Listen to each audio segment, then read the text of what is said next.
31 trilhões e 500 milhões de dólares em dívida pública, 24 trilhões em dívidas corporativas, 17 trilhões de dólares em dívidas domésticas e 3,2 trilhões em dívidas estaduais.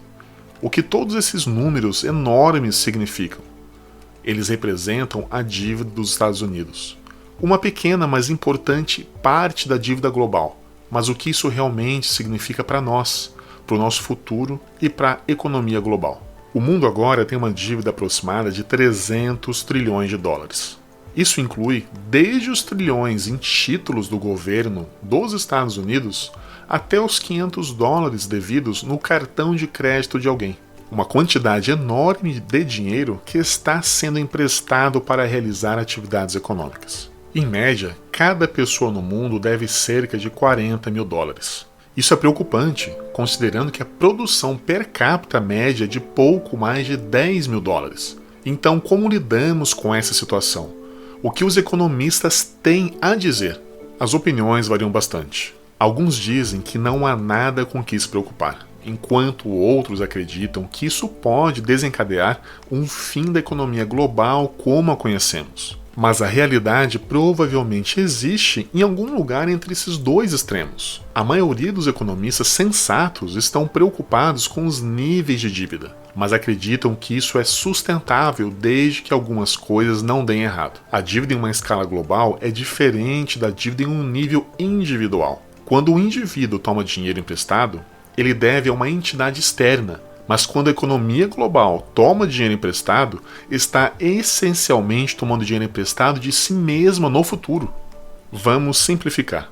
Imagine a dívida global como um único empréstimo com um saldo devedor de 300 trilhões de dólares. Para cada dólar adicionado a esse empréstimo, é um dólar igual adicionado a um ativo do outro lado da balança. Quando os economistas falam sobre a dívida em uma escala econômica ampla, eles geralmente falam sobre isso em relação ao PIB. A dívida global total agora é de 3 vezes o PIB mundial. No entanto, uma medida mais significativa pode ser a dívida global comparada aos ativos globais, como, por exemplo, ações de empresas multinacionais, títulos governamentais, moedas estrangeiras, commodities e etc.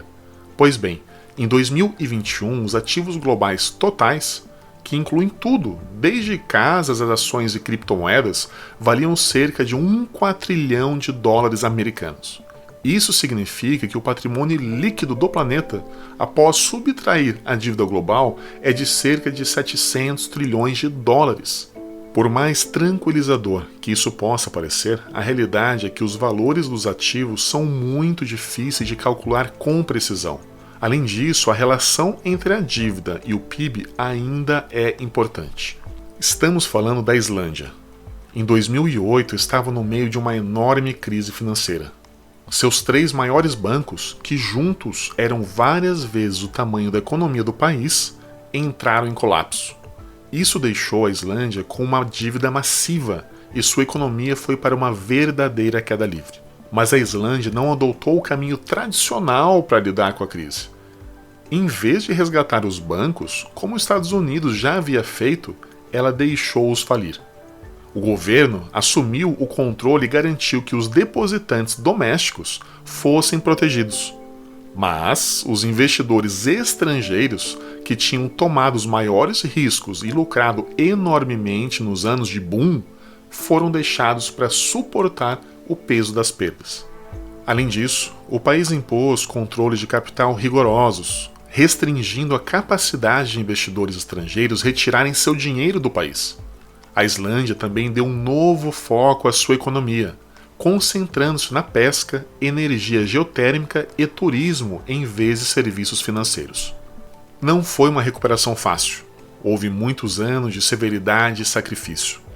No entanto, uma década depois da crise, a economia da Islândia tinha se recuperado fortemente. O desemprego estava baixo, o crescimento econômico era sólido e a dívida pública tinha caído para níveis mais gerenciáveis. A história da Islândia não é uma fórmula mágica que possa ser aplicada em todos os lugares. Cada situação de dívida é única e as soluções precisam ser adaptadas ao contexto de cada nação. Tudo isso nos oferece uma lição importante. Mesmo uma crise de dívida aparentemente insuperável, pode sim ser superada com políticas corajosas e uma visão de longo prazo voltada única e exclusivamente para a sociedade de uma nação. Obrigado por nos acompanhar nessa jornada. Não se esqueça de clicar no famoso botão do like se você aprendeu algo novo e de se inscrever para mais conteúdos como este. Até o próximo vídeo.